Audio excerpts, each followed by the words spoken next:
Topic 56A, Domestic Politics during the 1980s. You should take notes during this podcast, pause it as necessary, and listen to it as many times as you need to, as you will need them to complete future graded assignments. I recommend that you take notes in the Cornell method of note-taking as presented in Podcast 3 of this course. By the end of this podcast, you should be able to define the New Right and understand why this movement developed and how it influenced the election and policies of President Ronald Reagan, define supply-side economics and identify consequences of Reagan's tax policies, and describe the effects of Reagan administration policies on women, unions, the poor, people of color, and the LGBTQ community. As we discussed in Podcast 55A and B, many Americans experience a profound sense of loss, disorientation, and disappointment during the 1970s.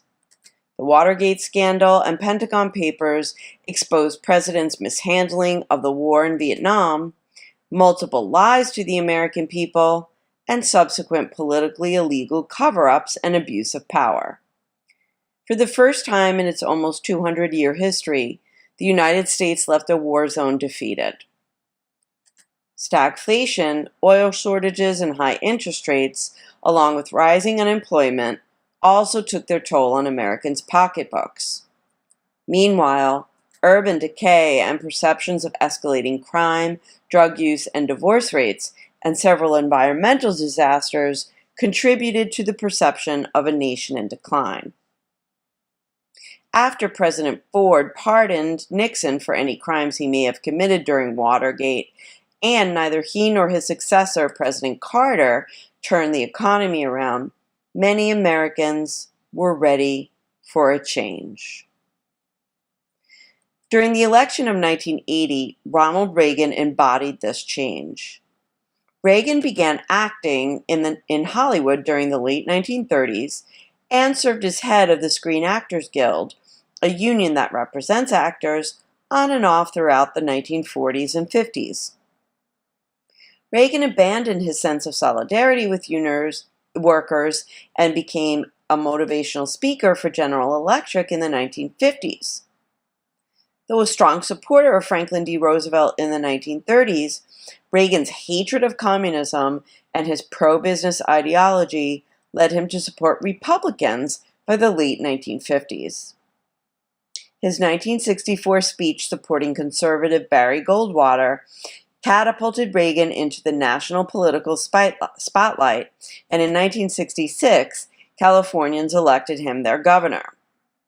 From Sacramento, Reagan cracked down on student activists at the University of California at Berkeley with California Highway Patrolmen and the National Guard. As governor of California, Ronald Reagan also espoused views against welfare and big government that he would put forth as president.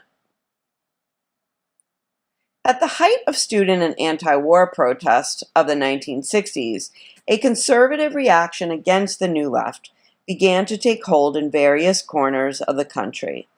The New Right, as it came to be known, drew its support from a variety of cultural influences. Intellectuals like William F. Buckley, who founded the magazine The National Review, adopted a strong anti-communist stance in foreign policy, traditionally conservative social values, and classically liberal economic policies.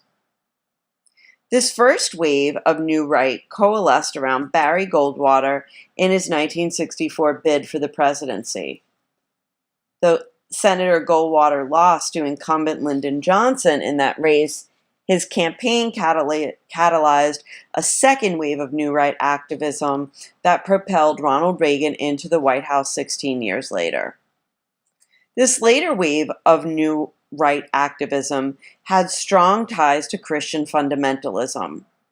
Following the 1973 Supreme Court decision Roe v. Wade that legalized abortion, Christian evangelicals inserted themselves into public life as never before. Convinced that they represented a moral majority of Americans' views on a host of social issues, evangelical Christians like Jerry Falwell and conservative activists like Phyllis Schlafly worked to defeat the Equal Rights Amendment, undermine women's right to an abortion, and promote Christian prayer in public schools.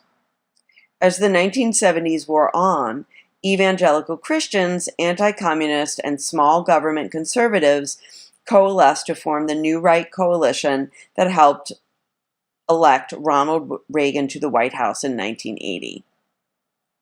The impact of Reagan-era religious fundamentalism was highlighted in the administration's slow response to the AIDS epidemic. During the late 1970s, doctors noticed quick, painful deaths among many gay men and intravenous drug users, but were unaware of the cause. First identified in 1981, AIDS, or acquired immune deficiency syndrome, wasn't publicly mentioned by President Reagan until 4 years later, during a press conference in which he expressed his personal skepticism about the safety of allowing children with HIV to attend school. Reagan prevented Surgeon General C. Everett Koop from issuing public statements about AIDS and only appointed the Watkins Commission to study the disease after activism by groups like ACT UP and celebrities such as Elizabeth Taylor. Nevertheless, despite popular conceptions that his administration did nothing to help fight the spread of AIDS, Congress under Reagan almost doubled funding allocated to study the disease every year between 1983 and 1988.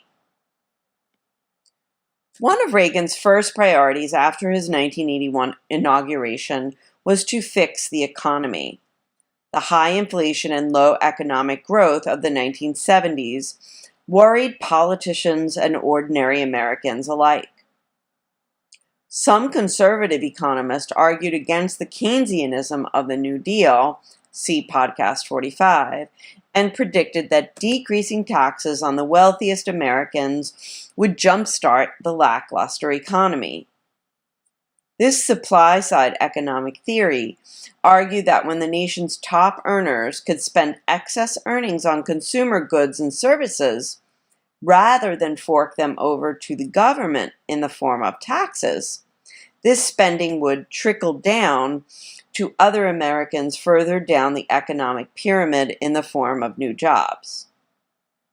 During the race for the Republican nomination in 1980, Reagan's rival George H.W. Bush, who later became his vice president, called this theory voodoo economics because he, like many others, doubted its ability to achieve the results it predicted.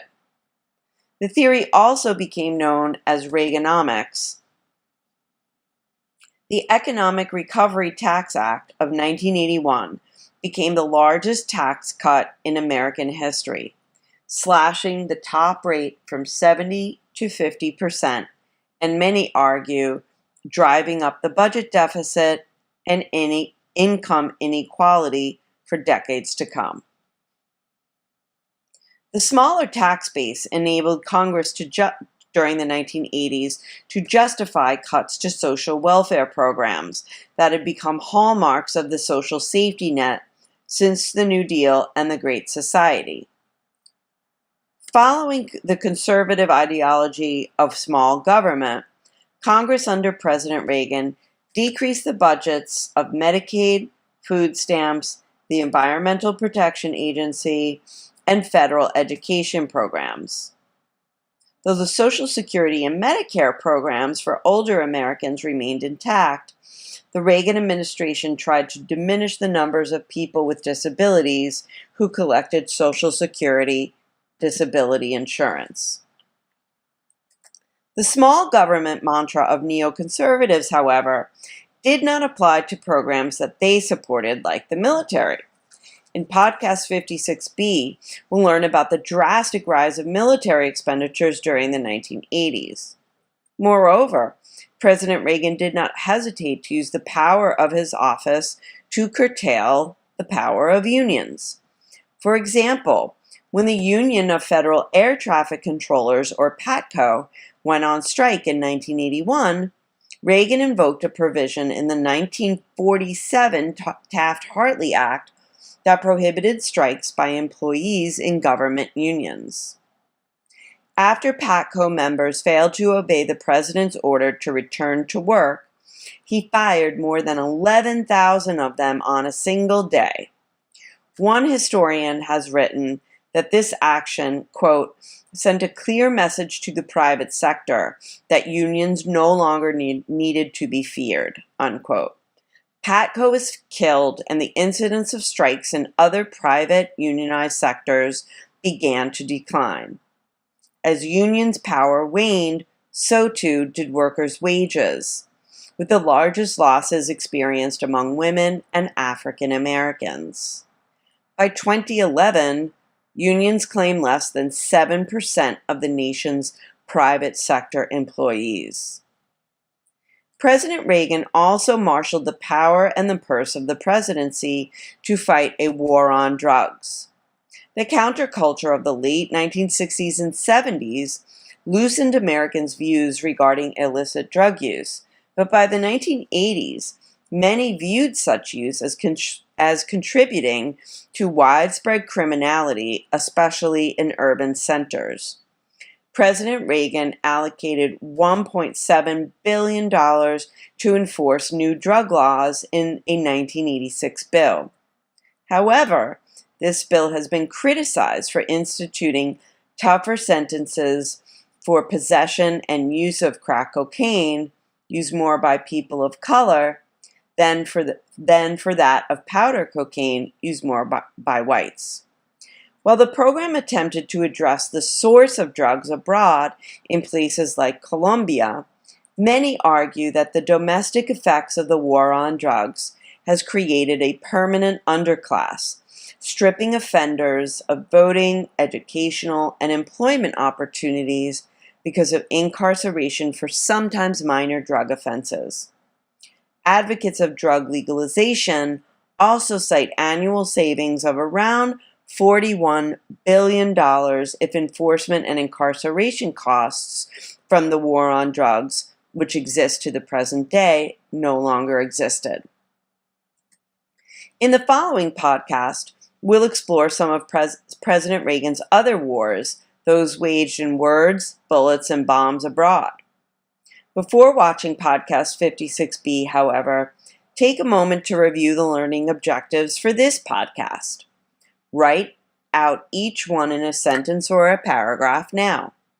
If you find that you can't do so, go back to the beginning of the podcast, listen and watch again, and pause it as necessary to supplement the notes you've already taken until you can easily answer all of the learning objectives listed here. Good luck!